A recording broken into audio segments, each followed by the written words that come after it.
jangan sampai ke bawah hati gitu kan. Anggap aja angin berlalu, denger dari sini keluarin dari sini, udah.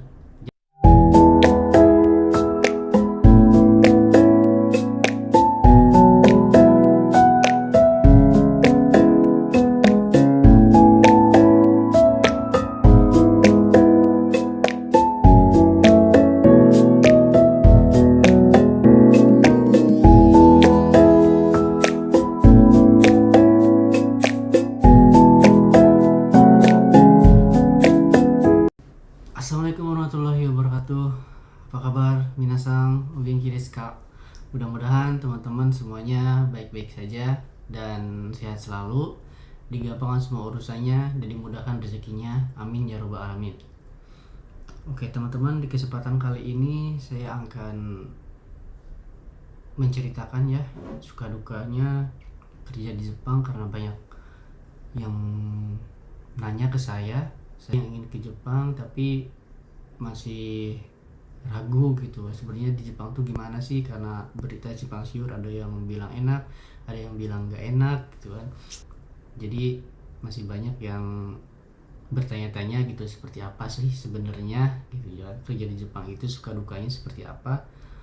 Jadi kesempatan kali ini saya akan bercerita real ya, ini sesuai dengan pengalaman saya pribadi. Ya mungkin kalau misalnya nanti ceritanya berbeda dengan orang lain, ya mungkin semua cerita itu berbeda ya, karena ya pengalamannya juga kan beda-beda ya, gimana menanggapinya, gimana menerimanya orang-orang itu kan beda-beda. Oke, sebelumnya saya ini baru pulang kerja guys. Pulang kerja lagi suco ya, di daerah Oita. Suco itu kerja, misalnya kerja ke luar kota. Saya kebetulan keluar kota kira-kira selama 1 mingguan lah dari sekarang. Jadi kayaknya juga belum saling nih, saya baru pulang banget. Baru pulang, baru datang, beres-beres, langsung lihat DM-an yang kemarin-kemarin ya, banyak sekali yang nanya itu. Jadi ya langsunglah saya bergegas, karena buat teman-teman ya, biar teman-teman nggak ragu dan nggak ini lagi ya. Oke teman-teman, jadi pertama enaknya ngejelasin apanya ya, sukanya apa dukanya dulu ya. Ya mungkin ya dari awal saya akan bercerita enaknya dulu ya. Jadi pengalaman saya pribadi ya, enaknya di Jepang itu ya, kerja di Jepang itu ya gajinya, dari gaji ya kan, gaji juga kan ya lebih gede lah dari Indonesia kan, lumayan gitu, 10 ke atas kan. Kalau di Indonesia ya UMR berapa ya, bukannya kita ngerendahin di negara sendiri ya, cuman ada juga kan di negara kita juga yang berkecukupan dengan gaji segitu, cuman untuk pribadi saya kurang gitu lah, makanya saya pergi ke luar negeri. Jadi yang pertama enaknya ya gajinya lumayan, bagi saya tuh lumayan ya, cukup bisa buat saya di sini dan bisa dikirim ke Indo dan bisa juga buat nabung ya. Yang kedua, selain gaji, kita juga bisa jalan-jalan ke tempat yang bagus-bagus gitu, kayak di drama-drama Jepang gitu kan. Soalnya di Jepang itu emang benar-benar bersih guys, nggak ada sampah dimanapun. Jadi kalau kita jalan-jalan nih kemana aja gitu kan, ke luar, nggak ada sampah dimanapun. Kita mau ke gunung, mau ke laut, mau ke mana aja jalan-jalan, tempatnya indah semua guys. Jadi teman-teman bisa nyempatin ya di kesempatan itu, bisa jalan-jalan ya, sambil kayak saya ini sambil ngevlog, bikin video kan ya, enaknya itu ya, kita bisa jalan-jalan. Terus transportasi di sini juga nggak sulit gitu, kayak naik bis, naik kereta kayak gitu tuh nggak sulit. Jadi udah ada rutenya masing-masing ya, apalagi naik bis itu sama kereta, setiap pemberhentian tuh ada ya. Jadi teman-teman tinggal buka Google Map mau kemana, nanti udah ditunjukin tuh berhentinya di sini, di sini, di sini, terus mobilnya yang mana yang akan dinaiki, nanti ditunjukin di Google Map itu. Jadi enak ya mau jalan-jalan kemana-mana. Oke, yang pertama tadi gaji, yang kedua kita bisa jalan-jalan ke tempat yang indah di Jepang ya. Terus yang ketiga, nggak berisik. Di sini tuh apa ya, meskipun bertetangga, rumah-rumah itu berdekatan, tapi nggak ada yang ngerumpi, nggak ada yang kayak nongkrong-nongkrong. Kalau kita kan di Indo nongkrong-nongkrong sambil gitaran gitu kan di jalan-jalan, nggak ada di sini guys, nggak ada. Anak kecil pun jarang saya dengar ada yang main gitu atau berisik-berisik di rumah atau di halaman rumah, nggak ada ya, jarang lah. Ya, meskipun ada paling nggak banyak lah gitu ya. Jadi sunyi, nggak berisik. Jadi buat orang-orang yang introvert seperti saya juga, saya masuk introvert sih guys. Sebenarnya ini juga belajar aja karena saya nge-YouTube ya, jadi belajar public speaking dari ya dikit-dikit belajar lah. Meskipun ngomongnya masih kayak gini ya. Jadi itu ya yang ketiga, tempatnya bersih dan lingkungannya nggak berisik ya. Terus yang keempat, kita bisa menikmati musim dingin. Ya mungkin di Indonesia juga ada ya yang tempat-tempat yang dingin ya, kayak di Bandung atau di Puncak kayak gitu dingin juga. Cuman di sini dinginnya itu kan kita bisa sambil menikmati, tau lah, salju ya kan guys. Di kita di Indonesia nggak ada tuh guys salju turun, tapi di sini di Jepang tiap tahunnya pasti turun salju. Jadi kita bisa menikmati itu juga guys ya. Kenapa orang Jepang itu bersih-bersih, putih-putih, mulus-mulus kan. Jadi musim dinginnya itu panjang daripada musim panas. Kalau musim panas ini sampai bulan ini kayaknya bulan 8 udah wari. Bulan depan udah selesai ya. Cuman 3 bulan kalau nggak salah, 3 bulanan doang musim panasnya, sisanya udah musim semi, musim gugur, musim dingin ya kesananya. Jadi kita bisa menikmati suasana sejuk dan indah. Terus kalau turun salju kita bisa menikmati salju, bisa ngelihat salju gitu kan ya. Jadi ya itulah enaknya. Terus selanjutnya apalagi ya? Coba teman-teman komen ya yang ada di Jepang. Mungkin menurut saya sih, yang pengalaman saya sih itu ya, kita bisa ya kemanapun kita pergi bisa lah gitu. Terus taman-tamannya juga indah, diurus dengan baik gitu kan, bisa menyendiri kemana-mana sendiri juga enak gitu ya. Oke guys, jadi itu ya enaknya menurut saya ya, sukanya. Jadi ya buat teman-teman semangat yang mau ke Jepang ya. Terus selanjutnya dukanya di Jepang itu apa ya, banyak sih ya, dukanya juga banyak ya di Jepang itu. Jadi teman-teman harus disiapin juga mental sama ya fisiknya ya, karena ada satu musim di Jepang yang menurut saya menyebalkan gitu. Saya nggak suka ya ini sekarang ini musim panas ini, saya nggak suka guys. Panasnya panas banget, udah gitu lembab, kulit tuh pada lengket, kulit muka, kulit tangan, di badan semuanya lengket, gak enak kalau musim panas gini ya. Itu yang saya nggak suka ya di Jepang, jadi musim panas.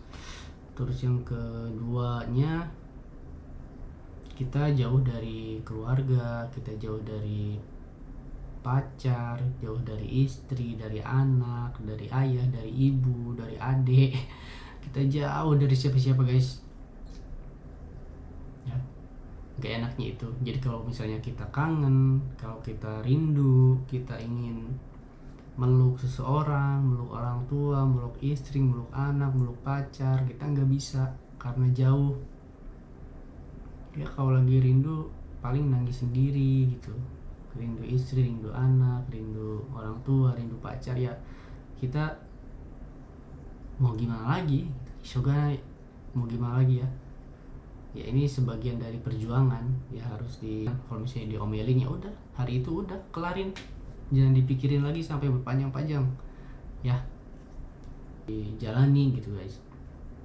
Ini kan jalan yang kita pilih dari awal, dari proses yang sangat berat dan panjang, akhirnya kita sampai di sini. Jangan sampai lemah karena kita rindu ke orang tua atau rindu ke saudara, ke istri, ke teman atau ke pacar ya.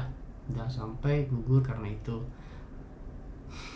Oke, yang ketiga ya, selanjutnya, karena kita jauh dari keluarga, dari siapa-siapa, kalau misalnya kita ada masalah, ada problem gitu, ada masalah di kerjaan lah, atau masalah di sini sama orang-orang Jepang yang rese gitu kan ada aja ya yang kayak gitu, kita bingung harus gimana gitu, mau cerita gak ada yang bisa kita ungkapin gitu ke siapa gitu kan, teman gak ada, orang tua juga jauh, keluarga jauh, meskipun kita cerita paling ujung-ujungnya cuma dibilangin semangat ya, kayak gitu doang kan. Jadi yang gak enaknya gitulah ya.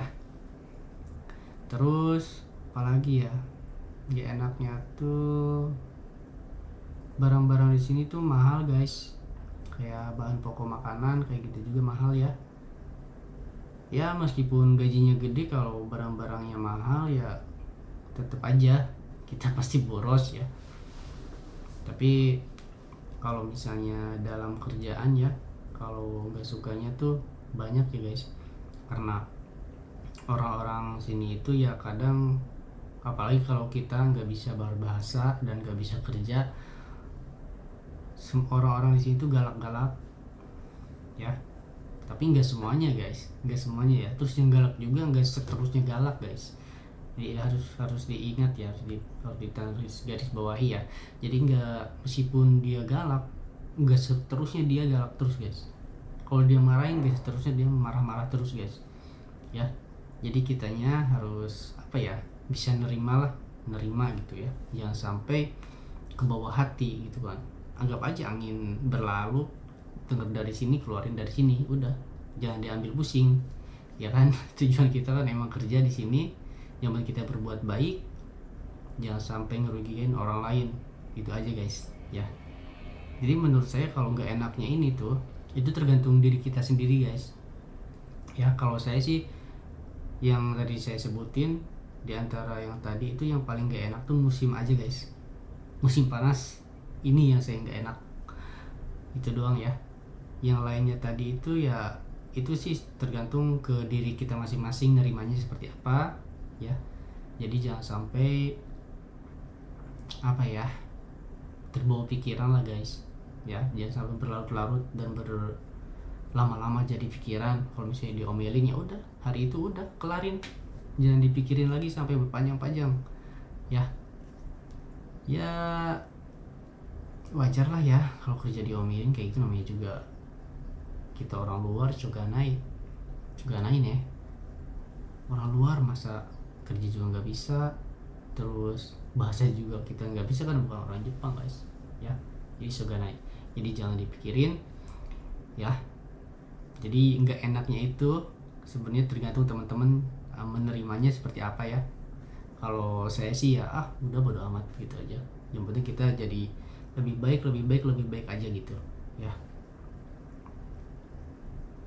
Jangan sampai teman-teman gugur dalam perjalanan, terus akhirnya belum apa-apa teman-teman udah kabur atau teman-teman udah ilegal gitu ya. Jangan sampai kayak gitu ya, takutnya kenapa kedepannya gitu kan. Meskipun banyak yang kabur juga, tapi pesan saya janganlah ya, jangan, karena itu merugiin dari teman-teman juga ya. Jangan sampai kayak gitu. Oke teman-teman, jadi mungkin videonya segitu dulu ya. Saya capek juga ya habis kerja. Oh iya, by the way, saya itu kerjanya ini guys, nanti aja lah ya, kerjain, ngasih taunya ya kerjaan saya. Video selanjutnya ini udah kepanjangan sebenarnya guys, udah 15 menitan. Oke, jadi itu guys ya. Jadi teman-teman harus semangat yang mau ke Jepang, jangan lupa bahasanya, belajar lagi. Meskipun saya juga belum bisa apa-apa ya bahasa Jepang, tapi saya selalu mengingatkan sama teman-teman benar-benar berbahasa Jepangnya harus benar-benar dihafalin, harus benar-benar bisa, biar nanti teman-teman sampai ke Jepang itu udah terbiasa ya. Jadi udah nggak ada modal lagi di sini. Saya yakin kalau misalnya teman-teman udah bisa berbahasa, khususnya bahasa Jepang, yang mau kerja ke Jepang, pasti di sini tuh udah enak lah. Meskipun nggak bisa kerja, setidaknya bisa berbahasa, kita bisa ngobrol, kita tahu instruksi ini itu, setidaknya kita ada yang menolong ya dari bahasa Jepang ini ya. Jadi ichiban teisetsu na minasan nihongo desu ya. Meskipun nggak ada pengalaman kerja, yang penting teman-teman bahasanya udah bisa, insya Allah teman-teman pasti nggak ada masalah di sini ya. Oke guys, jadi segitu aja ya dari saya. Mudah-mudahan semuanya teman-teman bahagia, dan yang mau kerja ke Jepang mudah-mudahan segera digampangkan dan bisa cepat-cepat bekerja ke sini untuk tujuan yang baik ya. Oke teman-teman, assalamualaikum warahmatullahi wabarakatuh. Bye.